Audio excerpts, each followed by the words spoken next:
ఈరోజు ప్రార్థన ఎందుకు పెట్టాలి అనేది మనం చూస్తే లేవియా కాండంలో ఒక మాట చదివి వినిపించారు మన దైవజనులు. 15:28 నుంచి 30 వరకు మనం చూస్తే, ప్రియులారా, ఈమె వేళ మెచ్యూర్ అయినటువంటి సమయంలో ఆ యొక్క రక్తస్రావము 7 దినములు కడగా ఉంచమని దైవలేఖనము సెలవిస్తుంది. 8వ దినమున ఏం చేయాలని అక్కడ రాయబడి ఉన్నది. 8వ నాడు ఆమె 2 తెల్ల గువ్వలనైనను 2 పావురపు పిల్లలనైనను ప్రత్యక్షపు గుడారం యొక్క ద్వారము యాజకుని వద్దకు తేవలను. యాజకుడు ఒక దానిని పాపహార్థ బలిగాను ఒక దానిని దహన బలిగాను అర్పింపవలను. అట్లా యాజకుడు ఆమె స్రావ విషయమై యెహోవా సన్నిధిని ఆమె నిమిత్తము ప్రాయశ్చిత్తము చేయవలెను. దేవునికి స్తోత్రం కలుగును గాక. హల్లెలూయా, హల్లెలూయా. కనుక ప్రభువునందు నా ప్రియులారా, మొదట ఈ రీతిగా చేయాలి. మీరు అనొచ్చు, అయ్యా బైబిల్లో రాయబడి ఉన్నది కానీ పాత నిబంధన కాలంలో అలా చేసేవారు, ఇప్పుడు మరి అవసరం లేదని. కానీ ప్రభు నందు నా ప్రియులారా, బైబిల్ గ్రంథంలో మనము ప్రతి వాక్యాన్ని కూడా అనుసరించాలి. పునాదులు లేకుండా గాడులు కట్టలేం కదా. ఏమండి, యేసుక్రీస్తు అంటాడు, నా తండ్రి చిత్తము నెరవేర్చేవాడే నా రాజ్యానికి వారసుడు. తండ్రి చిత్తం ఇది ప్రతి ఒక్కరు పాటించాలి. కాకపోతే తండ్రి చిత్తాన్ని మనం పాటించలేము కనుక ఆ తండ్రి చిత్తాన్ని నెరవేర్చినటువంటి యేసుక్రీస్తు నందు మనం విశ్వాసం ఉంచినప్పుడు మనకి ఆ యొక్క ప్రతిఫలము కలుగుతుంది. కనుక ఈరోజు ప్రియులారా, మనము ఈ బైబిల్ గ్రంథంలో ఒక మాట చూసి మీకు నేను వాక్యాన్ని తెలియజేస్తాను.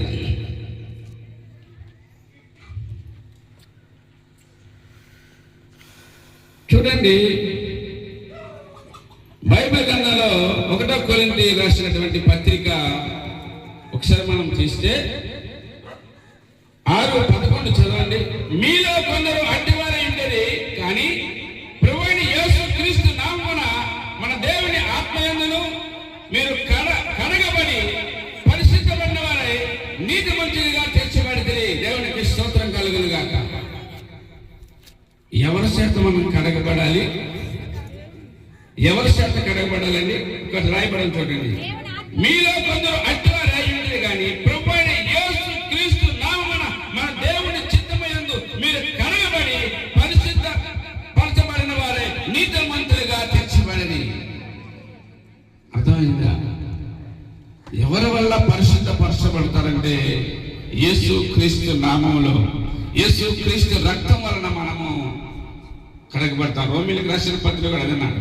కాబట్టి నీతిమంతుని యొక్క అంటే ఎవరు నీతిమంతులు అంటే ఆయన రక్తము చేత కడగబడినటువంటి వారు. కనుకనే ఈరోజు ఈ ప్రార్థన, ఈరోజు ఈ కృతజ్ఞత కూడిక, అర్థమైందా? ఫస్ట్ వాళ్ళు ఏం చేయాలంటే 8వ దినాన్న దేవుని సన్నిధికి యాజకుని దగ్గరికి తీసుకుని రావాలి. యాజకుడు ఆమె గురించి ప్రార్థన చేయాలి.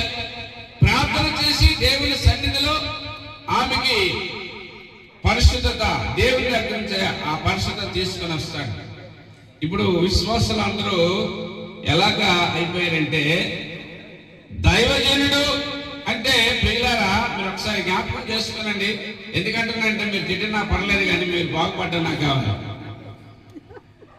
మీరు తిట్టినా నాకు ఆశీర్వాదం, మీరేననుకున్నా నాకు ఆశీర్వాదం. కానీ నిబంధన అనేది మనం పాటించాలి. ఆ రోజుల్లో మీకు తెలియదు కానీ ఏ పోతి ధరించుకొని ఆ యాజకుడు వచ్చినప్పుడు ఆయనలో ఎటువంటి ఇంద్రవ దోషమున్న అక్కడ కాలి మసైపోయాడు అనమాట, బలిపీఠం దగ్గర యాజకుడు. అర్థమైందా?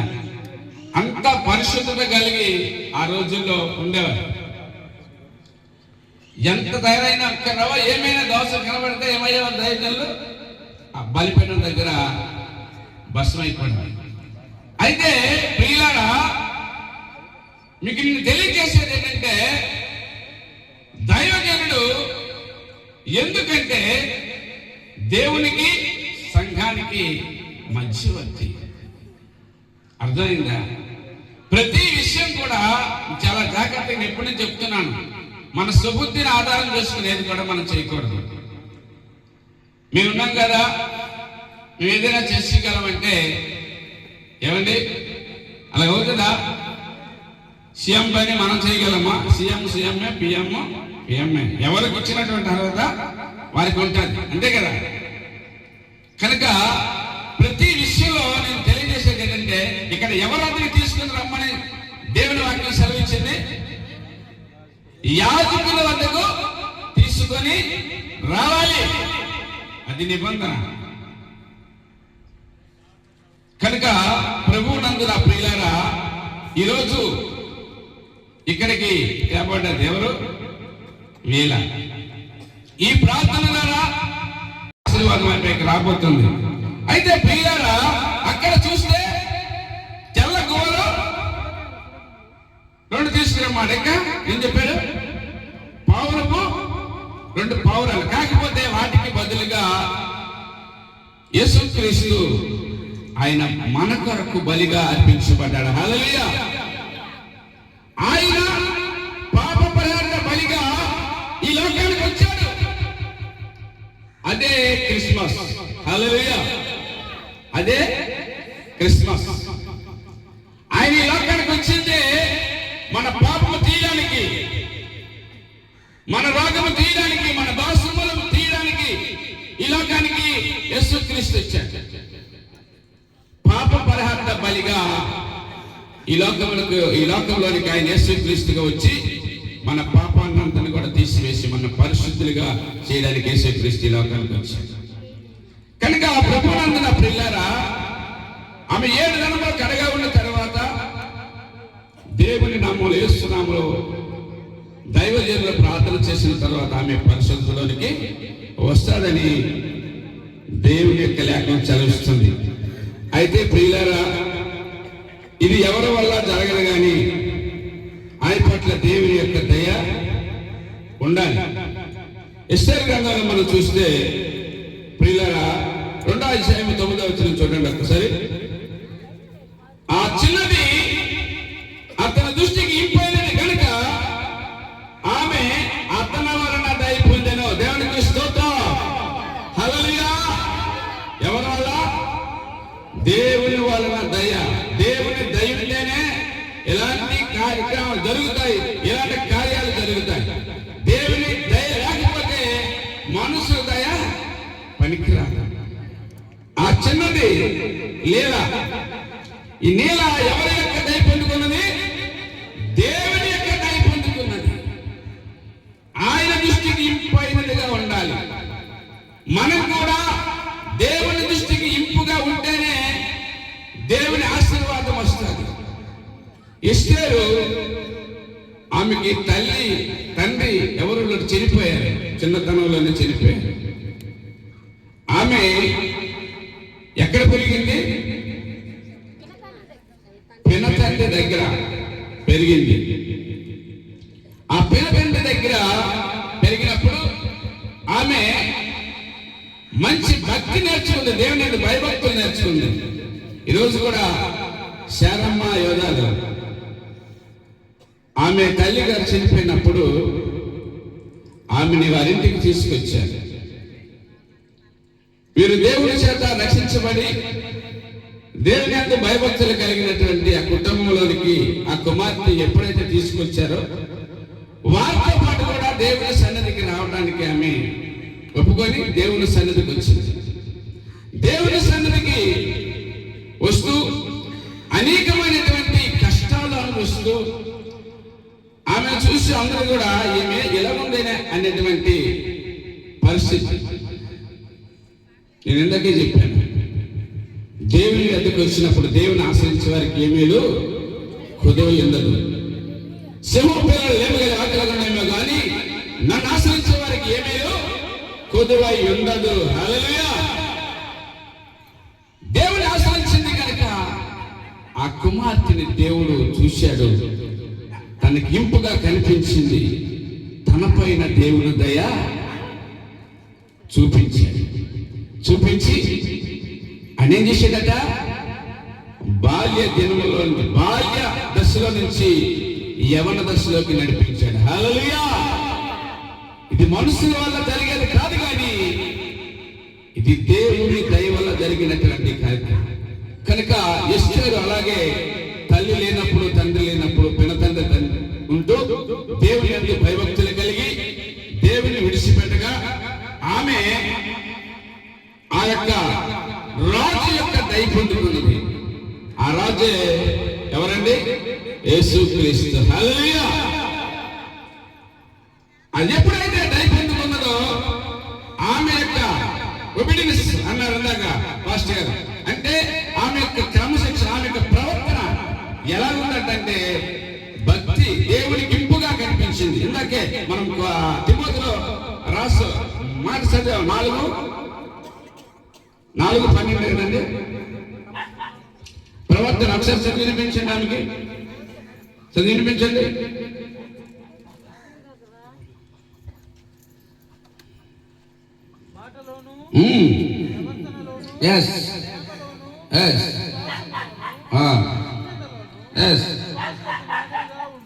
దేవునికి స్తోత్రం కలుగును గాక.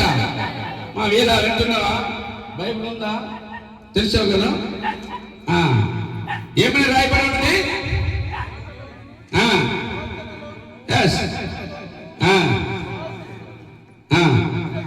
పవిత్రులను విశ్వాసులకు మాదిరిగా ఉండము. దేవునికి స్తోత్రం కలుగును గాక. నువ్వు ఎలా ఉండాలంటే యవన కాలం వచ్చింది కనుక ఈ యవన కాలంలో నువ్వు ఎలా ఉండాలంటే నీ యవనమును బట్టి ఎవడను నిన్ను తునీకరింపకూడదని దేవుని వాక్యం చదివిస్తుంది. కనుక ఈరోజు నువ్వు ఎలా ఉండాలంటే నువ్వు నీ యవనమును బట్టి ఎవడు కూడా నిన్ను తునీకరించకూడదు. ఈమె ఇలాంటిదేంటి, ఇలాంటి చెడ్డదేంటి, ఇలాంటి పోగేదేంటి, ఇలా మంచిదే కాదు ఎవరు కూడా నిన్ను తునీకరించకుండా ఆలోచనలు ఎలా ఉండాలంటే పవిత్రముగా ఉండాలి. ప్రభువుకు ప్రార్థన చేయాలంటే నువ్వు స్నేహం చేయాలి. ఇందాక ఎవరితో స్నేహం చేయొద్దని చెప్పాడు? దుష్టులతో స్నేహం చేయొద్దని చెప్పాడు. ఎవరితో స్నేహం చేయమని చెప్తున్నాడు ఇప్పుడు? ఎవరితో చూడండి అక్కడ, ప్రభువుకు ప్రార్థన చేయవారితో నువ్వు స్నేహం చేయాలి. ఆత్మీయులతో సహవాసం కలిగి ఉండాలి. హల్లెలూయా. కనుక నీతిని, విశ్వాసమును, ప్రేమను, సమాధానమును నువ్వు వెంట ఆడాలి. ఇక్కడి నుంచి నీ యవనమును కాపాడుకోవాలంటే అంతే కదా. దేవుని యందు లేనప్పుడు ఎంతో మంది ప్రియులారా ఈరోజు చూస్తున్నాం, వారు ఎందుకు వారు పవిత్రంగా బతకలేకపోతున్నారంటే ప్రార్థన చేయవారితో వారు సహవాసము లేదు.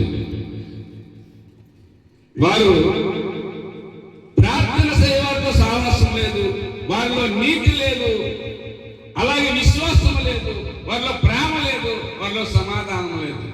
అలాంటప్పుడు ప్రియులారా దేవుడంటే భయం లేనప్పుడు మనం ఏం చేస్తాం? ఏమైనా చేస్తాం.